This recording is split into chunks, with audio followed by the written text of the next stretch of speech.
سیدنا صدیق اکبر نے بھی یہی وصیت کی تھی کہ میرا جنازہ پڑھ کے پھر حضور کے سامنے لے جانا اور سلام عرض کرنا. حضرت صدیق اکبر کی وصیت تھی حضور کے پاس لے جانا اور حضور سے اجازت مانگنا. اجازت مل جائے تو قدموں میں دفن کر دینا ورنہ جنت البقیع میں.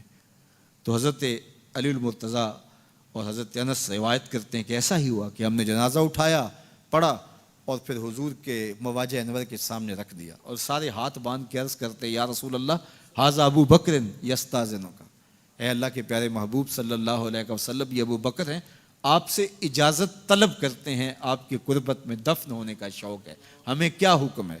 تو اس وقت حجرہ عائشہ تھا, یہ گنبد خضرا نہیں بنا ہوا تھا, صرف حجرہ تھا, اس کو تالا لگا تھا, چابی حضرت عائشہ کے پاس ہوا کرتی تھی رضی اللہ تعالی عنہ. تو تالا لگا ہوا تھا اور لوگوں نے رکھ کے یہ عرض کیا, تو پھر کیا ہوا کہ وہ تالا خود بخود کھلا, پھر کنڈی بھی خود بخود کھلی, اور پھر جو دروازہ تھا وہ خود بخود کھلا اور اندر سے آواز آئی اوصل الحبیب الی الحبیب لان الحبیب الی الحبیب مشتاق, یار کو یار سے ملا دو, یار تو پہلے یار کا انتظار کر رہا ہے. تو قبر انور سے یہ آواز آئی, حضور کے روضہ انور سے یہ آواز آئی.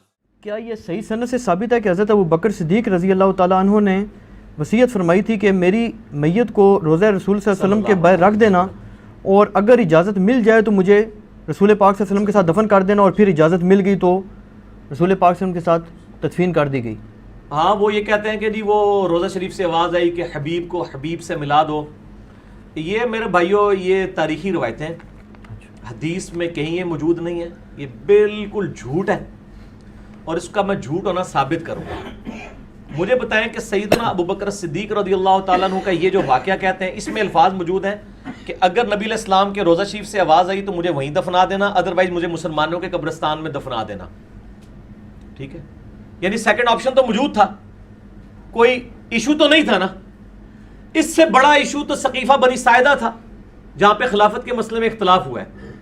اس میں تو سیدنا ابو بکر صدیق نے نہیں کہا کہ ہم جاتے ہیں اور نبی علیہ السلام سے قبر مبارک میں جا کے فیصلہ کروا لیتے ہیں کہ آپ کا وصی کون ہے.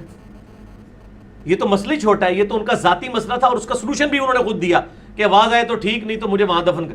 جہاں کوئی دوسرا سلوشن ہی نہیں ہے اور آج تک سنی شیعہ تفریق امت کے اندر ہے, اس میں تو کوئی مشورہ نہیں دیا. پھر اما عائشہ رضی اللہ تعالیٰ عنہ اسی مبارک حجرے میں 47 ایئرز تک حیات رہی ہیں, 58 ہجری میں فوت ہوئی ہیں. جنگ جمل کے لیے جب نکلی ہیں وہ تو ہوپ پہ جب کتے بھونکے تو ان کو خیال آیا کہ مجھے واپس جانا چاہیے, نبی علیہ السلام سے مشورہ کر لیتی قبر مبارک پہ. ان کے تو کہیں دماغ میں وسوسہ بھی نہیں تھا کہ یہ بھی کوئی کمیونیکیشن ہوتی ہے. بالکل جھوٹا واقعہ ہے اور اس کا جھوٹ ہونا میں ثابت کرتا ہوں صحیح بخاری سے. صحیح بخاری کے اندر سیدنا عمر کی شہادت کے اوپر جو ڈیٹیلڈ حدیث موجود ہے, کوئی 7-8 صفحوں کی. ہمارا ریسرچ پیپر 5B واقعہ کربلا کا حقیقی پس منظر 72 صحیح الاسناد حدیث کی روشنی میں اس کے سٹارٹ میں میں نے وہ حدیث ڈالی ہوئی ہے. سیدنا عمر فاروق رضی اللہ تعالیٰ عنہ کا جب زخم لگے اس کے بعد کچھ دن وہ زندہ رہے. بخاری میں پورے منوان اسی طریقے سے الفاظ موجود ہیں.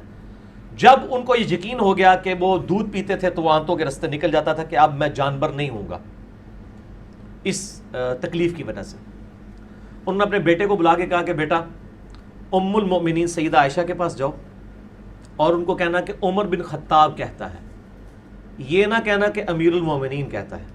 آئی ایم نو مور امیر المومنین, میں اب امیر المومنین نہیں ہوں. 6 رکنی کمیٹی بنا دی ہے, علی, عثمان, طلحہ, زبیر, سعد بن ابی وقاص, عبد الرحمن بن عوف رضی اللہ عنہ اجمعین علیہم السلام. تو یہ کہنا عمر بن خطاب, کہیں وہ اس کو اول الامر منکم یعنی خلیفہ وقت کا حکم سمجھ کے نہ قبول کریں. کہنا عمر عرض کرتا ہے کہ وہ اپنے 2 ساتھیوں کے ساتھ دفن ہونا چاہتا ہے.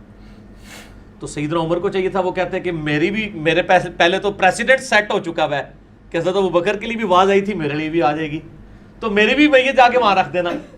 سر جھوٹ کے پاؤں نہیں ہوتے, یہ صحیح بخاری میں ہے. ٹھیک ہے جی. تو خیر ان کو وہ یہ 5B ریسرچ پیپر دے, میں ان کو حدیث کا نمبر بھی بتا دوں, پیچھے سے لا کے 5B دے, اٹھے 5B اتنے پڑے میں پیچھے یہ پڑا ہے, بلکہ یہ 5B میں مجھے میں یہ نا کہ نمبر ہی کوئی نہیں ہے, میں نمبر ہی دس دے میں انہوں نے. 5B میں یہ پورا آپ کی جو شہادت کا واقعہ ہے نا, صحیح بخاری میں 3700 پوری 3700 نمبر حدیث ہے, 3700 بخاری شریف میں. سیدنا عمر کی شہادت کا پورا واقعہ. اور ایک اس کا اور طریق ہے 7207. بخاری میں 2 ہیں, 3700 7207 انٹرنیشنل نمبر کے مطابق. ٹھیک ہو گیا جی. اب سیدنا عمر کی جب وہ وہاں پہ جا کے خواہش کا اظہار کیا گیا تو سیدہ عائشہ نے کہا میں نے وہ جگہ اپنے لیے رکھی ہوئی تھی, آج میں عمر کو اپنے پہ ترجیح دیتی ہوں. اور پھر سیدنا عمر کو وہاں پہ دفن کیا گیا. یہاں پہ تو کوئی پریسیڈنٹ سیٹ نہیں تھا, ہونا چاہیے تھا کہ اگر ایک پریسیڈنٹ سیٹ تھا اس کے مطابق عمل کیا جاتا. وہ ہے ہی بھی اٹھا ہے, کچھ نہیں تھا. ٹھیک ہے. اور اس کو سپورٹیو ایک اور حدیث ہے جو صحیح بخاری کے اندر موجود ہے, وہ بھی ریسرچ پیپر میں 5B کے اندر. میں اس کا نمبر, کیونکہ میں اب یہ فی البدی گفتگو کر رہا ہوتا ہوں تو بعض اوقات وہ چیزیں جو ہے نا وہ ذہن میں نمبر نہیں ہوتے ہیں, اس لیے میں وہ حدیث آپ کو منوان بتا دوں کہ اس کا نمبر کون سا ہے. ہاں جی, صحیح بخاری کے اندر موجود ہے اور صحیح مسلم کے اندر بھی موجود ہے. صحیح بخاری میں ہے 3677, صحیح مسلم میں 6187, اور ہمارے ریسرچ پیپر پہ 04 نمبر ہے. جو پچھلی تھی وہ 03 نمبر تھی. کہ عبداللہ ابن عباس کہتے ہیں کہ میں سیدنا عمر کی میت کے پاس بیٹھا ہوا تھا اور لوگ زارو قطار رو رہے تھے اور حضرت عمر کی میت پہ ان کے لیے تعریفی کلمات کہہ رہے تھے کہ جی آپ کے اسلام کو یہ فوقیت ملی, یہ ہوا, رومن پرشین امپائر گر گئی. کہتے ہیں اتنے میں ایک شخص میرے پیچھے آیا, اس نے اپنی کونی کا سہارا میرے کندھے پہ لیا اور اس نے مجھے کہا سیدنا عمر کی میت کو مخاطب کر کے کہ اے عمر, مجھے یقین تھا کہ تم اپنے 2 ساتھیوں کے ساتھ جا ملو گے, کیونکہ میں نے نبی صلی اللہ علیہ وآلہ وسلم سے اکثر یہ سنا تھا کہ میں ابو بکر اور عمر فلاں جگہ گئے, میں ابو بکر اور عمر نے یہ کیا, میں ابو بکر اور عمر داخل ہوئے, میں ابو بکر اور عمر وہاں سے نکلے علیہم السلام اجمعین. تو مجھے یقین تھا کہ آپ اپنے 2 ساتھیوں سے جا ملیں گے. مراد یہ کہ آپ ان کے ساتھ ہی دفن ہوں گے اور فوراً کنزیکٹو بعد اب آپ کو وہاں پہ ایک مقام ملنے والا ہے. تو سیدنا ابن عباس کہتے ہیں میں نے جب مڑ کے دیکھا تو سیدنا علی تھے جو یہ تعریفی کلمات سیدنا عمر کے لیے کہہ رہے تھے رضی اللہ تعالیٰ عنہ علیہ السلام. اور یہ ملتا جلتا خطبہ نہج البلاغہ میں بھی موجود ہے. میرا مسئلہ نمبر ہے 162A. خلافت راشدہ کے 30 سال نہج البلاغہ میں مولا علی علیہ السلام کے 5 خطبات کی روشنی میں یہ خطبہ اس سے ملتا جلتا سیدنا عمر کی شان میں نہج البلاغہ میں بھی اہل تشیع کے ہاں بھی موجود ہے. تو یہاں پہ بھی سیدنا علی نے کیا کیا, میں ابو بکر عمر, نبی علیہ السلام فرماتے تھے. تو اگر ابو بکر کے لیے آواز آ گئی تھی تو عمر کے لیے بھی آنی چاہیے تھی. یہ دوسری میری لاجک ہے کہ نبی علیہ السلام حضرت ابو بکر اور عمر کا نام اکٹھا لیا کرتے تھے, ان کو ایک سٹیٹس پہ فائز کرتے تھے, اور آج بھی ان دونوں کی قبریں نبی علیہ السلام کے پہلو میں الحمدللہ. قیامت الدین بھی ظاہر ہے اکٹھے ہی وہاں سے اٹھائے جائیں گے. تو اگر ایک کے لیے تھا تو دوسرے کو تو اور کانفیڈنس ہونا چاہیے تھا کہ حضرت ابو بکر کے لیے بھی تھا, میرے لیے بھی آواز آ جائے گی. یا وہ کہہ دیتے کہ جی مجھے پتہ نہیں آواز آتی ہے کہ نہیں آتی ہے, تو میرا تو اما عائشہ سے ہی پوچھ لو. تو جھوٹ کے پاؤں نہیں ہوتے. یہ سب کے سب جھوٹے واقعات ہیں. ٹھیک. اور یہ مطلب حدیث کی کتابوں میں موجود نہیں ہے. یہ خصائص الکبریٰ ایک کتاب ہے, اس کے اندر یعنی نقل کیا گیا ہے.